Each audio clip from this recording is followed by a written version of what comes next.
Salam Bapak Ibu Saudara-saudari yang terkasih. Di hari ini kita kembali untuk mendengarkan sapaan Tuhan. Namun sebelumnya, mari kita bersatu dalam doa. Damai sejahtera Allah yang melampaui segala akal, itulah yang memelihara hati dan pikiran di dalam Kristus Yesus Tuhan kita. Amin. Shalom Bapak Ibu. Adapun yang menjadi sapaan Tuhan untuk kita pada hari ini, yaitu hari Sabtu, tanggal 4 Juli 2020. Firman Tuhan terangkat dari kitab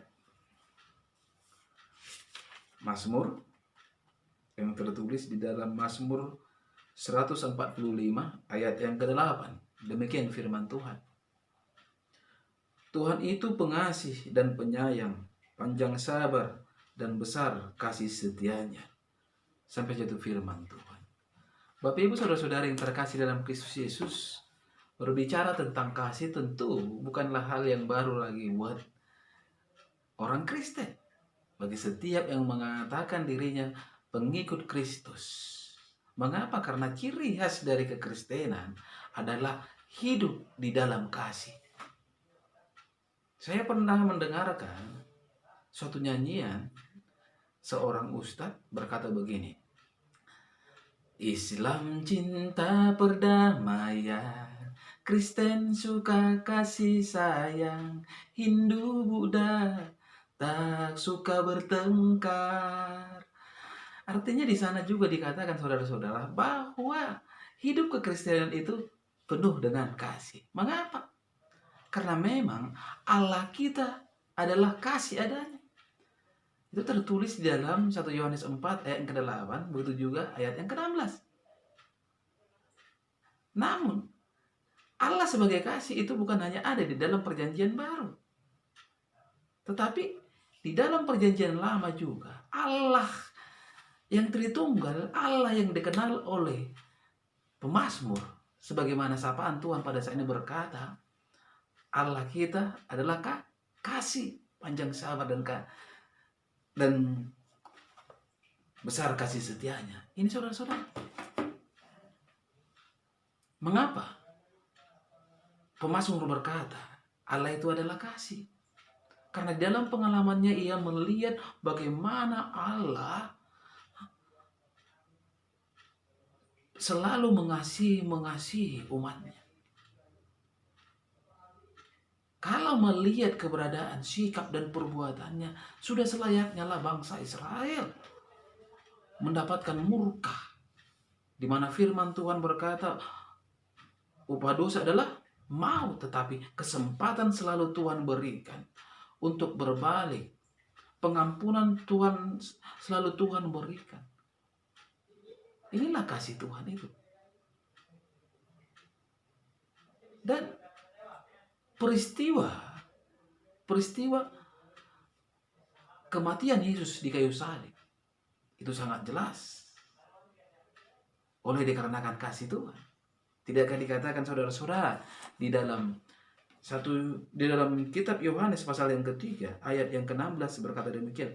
Karena begitu besar kasih Allah akan dunia ini, sehingga ia telah mengaruniakan anaknya yang tunggal, supaya setiap orang yang percaya kepadanya tidak binasa, melainkan beroleh hidup yang kekal. Oleh kasihnya, ia merelakan anaknya yang tunggal, saudara-saudara. Mati di kayu salib, tersiksa. Bagaimana agar setiap orang beroleh keselamatan. Inilah Allah yang dikenal oleh pemazmur. Di dalam kehidupannya ketika ia berdosa, Tuhan tetap masih memberikan kesempatan buat dia. Bagaimana Yunus, saudara-saudara, yang bersikap tidak menuruti perintah Tuhan. Akhirnya ia dibuang ke laut. Tetapi ketika dia mau berdoa, dia harus pergi ke Ninive, ia maui, ia turuti di dalam doanya, dia minta ampun, Tuhan menyelamatkan dia. Dikarenakan apa? Kasih setia. Namun kalau kita melihat saudara-saudara, bagaimana kehidupan banyak orang Kristen. Walaupun orang Kristen berkata, Allah itu adalah Bapaknya di surga yang penuh kasih. Namun, dalam realita kehidupan, acap sekali sangat berlawanan dengan kenyataan. Tidakkah seharusnya saudara-saudara, kalau kita mengatakan diri kita anak-anak Tuhan, dan Allah itu adalah Bapa kita, DNA Tuhan yang penuh kasih, itu nyata dalam kehidupan kita. Kita selalu hidup saling mengasihi, jauh dari kesombongan, jauh dari mementingkan diri sendiri, tetapi ada sikap kepedulian. Sebagaimana yang selalu dinyanyikan, kasih itu lemah lembut, serta sederhana, kasih itu murah hati, sabar menderita. Bukan saudara-saudara ketika ada persoalan, langsung tidak terima kenyataan. Ambil jalan pintas, lari dari kenyataan. Pernah saya membawa teman saya ke rumah. Mereka melihat anak-anak saya, Kristian anak pertama, Kristus anak kedua, Krisdayanti anak ketiga. Mereka mengatakan, mirip ya Pak Pendeta, anak-anaknya sama orang bapak dengan ibu. Iya toh, ya mirip. Karena mereka anak saya, bukan anak orang lain. Kalau anak saya mirip sama orang lain itu sudah berbeda. Bahkan saudara-saudara, istri saya juga semakin lama semakin mirip dengan saya. Itulah dikarenakan diikat oleh kekeluargaan. Demikian juga saudara-saudara, kalau kita katakan Tuhan itu adalah Bapa kita, Dia harus kita harus mirip dengan Dia, yang penuh dengan kasih, selalu dikuasai oleh kepedulian, jauh dari sikap mementingkan diri sendiri. Oleh sebab itulah kebenaran firman Tuhan saat ini mengajak kita, kalau kamu mengatakan dirimu anak Tuhan, nyatakan kasih sebagai ciri khas kehidupanmu, karena Bapamu di surga adalah kasih adanya. Amin. Mari kita bersatu dalam doa. Terima kasih Tuhan Yesus untuk kebenaran dari firman-Mu. Mari Engkau berkati Tuhan setiap pribadi yang mendengarkan firman ini melalui media YouTube, dimanapun mereka berada. Engkau sembuhkan yang sakit Tuhan Yesus.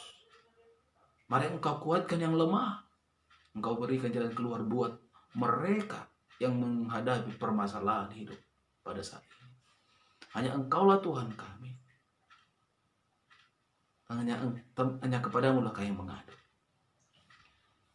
Di pagi hari ini Tuhan, kami berdoa hanya di dalam nama Kristus Yesus Juru Selamat kami yang hidup.